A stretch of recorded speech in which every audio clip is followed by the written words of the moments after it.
साथियों, आज बात करते हैं स्मार्ट मीटर को लेकर के। स्मार्ट मीटर यानी कि लूटने का एक और नया स्मार्ट तरीका। भारतीय जनता पार्टी के लोग, एमएलएज, एमपी और सीएम साहब, स्मार्ट तरीका कोई भी हो, ये अभी फिलहाल छोड़ने के मूड में नहीं है। स्मार्ट तरीका यानी कि स्मार्ट मीटर के जरिए जनता को लूटने का एक और नया आयाम इन्होंने जो है वो स्थापित कर दिया है। अगर वास्तव में स्मार्ट मीटर के इतने ही फायदे हैं तो सर आप कैंप लगा करके बताइए ना, इनके फायदे गिनाइए। अभी रिसेंटली पंडित दीनदयाल उपाध्याय जो कैंप चल रहा है, आप उसमें फायदे गिनाते स्मार्ट मीटर के, बहुत अच्छी बात थी। लेकिन आपको ये डायरेक्शन दी गई है, इनके कार्यकर्ताओं को भी ये डायरेक्शन दी गई है कि स्मार्ट मीटर के नाम पर आपको मुंह नहीं खोलना है, क्योंकि वो मुंह खोलने वाले वही लोग थे, इनके कार्यकर्ता, इनके लोग, इनको जो है वो सत्ता में लाने वाले लोग। जो किसान आंदोलन जब हुआ तो ये 3 काले कानून मोदी सरकार लेकर के आई थी, उनके फायदे गिना रहे थे, किससे तो फायदा होगा। अरे एसेशनल कमोडिटी एक्ट से किसको फायदा हो सकता है, समझते हैं आप? अब ये वही लोग हैं जो स्मार्ट मीटर के फायदे गिनाने के लिए अपना मुंह तो खोल रही है, लेकिन इनको डायरेक्शन दी गई है कि आप साइलेंट रहो, अगर फायदे गिनाओगे तो नुकसान हमें हो जाएगा। आपको कोई भी जो है वो फायदा नहीं गिनाना है स्मार्ट मीटर का। अब देख लीजिए फेसबुक उठा करके, कोई भी व्यक्ति स्मार्ट मीटर लगाने के पक्ष में कोई भी पोस्ट नहीं डाल रहा है। बीमा क्लेम के नाम पर चुप है। आप जो है वो काम करवाने के मामले में बिल्कुल फिसड्डी हैं। जल जीवन मिशन के नाम पर आपने जो है वो 1 रुपया मंजूर नहीं करवाया। आपने तहसील, सरकार, राजस्थान की गोभी खोदने में कोई कोर कसर नहीं छोड़ी। हालात बिल्कुल खस्ता हैं, अफसरशाही चरम पर है। हालात ऐसे हैं कि अफसरशाही इस कदर चरम पर है। अभी रिसेंटली मैंने एक वीडियो देखी, वहां पर मुख्यमंत्री साहब उतरे थे हेलीपैड से, उनके साथ में एक और जो है वो बड़े नेता थे, उनके साथ में खड़े थे।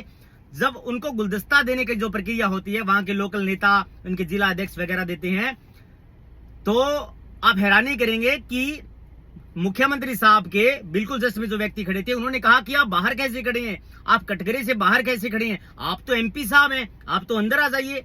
हैरानी तब और जो है वो साथियों जोर पकड़ेगी, एमपी साहब ने ये कहा कि नहीं मैं अंदर नहीं आ सकता क्योंकि ये तो एसपी साहब का आदेश है।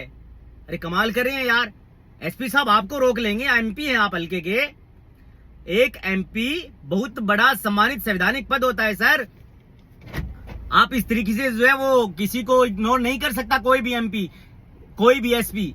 एमपी मेंबर ऑफ पार्लियामेंट एक बहुत संवैधानिक पद है, और आपको एसपी साहब जो है वो ये डायरेक्शन दे रहे हैं कि आप जो है वो नहीं आएंगे अंदर। कमाल कर रहे हैं आप, बिल्कुल अफसरशाही चरम पर है, आप बिल्कुल फेलियर हैं। इस कदर चरम पर है कि ये लोग, इनके अधिकारी एमएलए का फोन तक नहीं उठाते हैं। आप हैरानी करेंगे, इनका पटवारी भी इतना ज्यादा अफसरशाही दिखाता है कि वो लोगों से बदतमीजी करने का काम करता है। लोगों के काम करने के दिन, कैंप के दिन, ये लोग फोन बंद कर देते हैं। मादरा तहसील के एक पटवारी जी हैं, वो रिटायर्ड फौजी कोटे से जो है वो पटवारी बने हैं। बिल्कुल निहायत ही बिल्कुल बदतमीजी से लोगों के साथ बात करते हैं और काम करने के टाइम फोन बंद कर लेते हैं। अगर जरूरत पड़ी तो हम अगली वीडियो में उनका नाम भी लेंगे। आपका कोई काम नहीं बनता सर ये। अगर आप इस कदर लड़ाई जनता के जो है वो जनता के मुद्दों को लेकर के इस प्रकार फोन बंद करोगे तो आप जो है वो आपके खिलाफ लड़ाई लड़ेंगे। आपका कोई काम नहीं बनता। अगर आप इस प्रकार की बात फिर दोहराएंगे तो फिर हम आपके खिलाफ भी मोर्चा खोलेंगे। आपका काम ये है कि आप जनता के काम करिए, लेकिन जिस प्रकार से आप जो है वो अफसरशाही दिखा रहे हैं कि उधर वो हाथों में पत्थर बदलते रहते हैं, मैं बात कहना चाहता हूं कि उधर वो हाथों में पत्थर बदलते रहते हैं, इधर भी अहले जुनू सर बदलते रहते हैं। ये नशा, ये दौलत, ये शोहरत, ये दबदबा, ये पद, सब किराएदार हैं, घर बदलते रहते हैं। आज आप किराएदार हैं, अगर जिस दिन घर बदल गया तो आपका कोई ब्योंत नहीं है। इनका गांव का कार्यकर्ता इतना ज्यादा कब्जे में रहता है। हमारे ही गांव का मंडल अध्यक्ष मैं उनका नाम नहीं लेना चाहता, वो कहते हैं कि मैं तो कामरेडों की रड़क निकालने का काम कर रहा हूं। अरे आप क्या रड़क निकालोगे यार हमारी? दारू हम नहीं बेचते, चिट्टा हम नहीं बेचते, 2 नंबर का काम हम नहीं करते, और हम तो क्रांतिकारी लोग हैं। हम जेलों, सलाखों और मुकदमों से डरने वाले लोग नहीं है। 5 साल आप पीछे नहीं दिखे, 5 साल आप आगे नहीं दिखोगे। हम तो 24 घंटे जनता के बीच में रहते हैं और जनता के काम कराने के लिए अपने आप को निछावर कर देते हैं। आप क्या रड़क निकालोगे हमारी?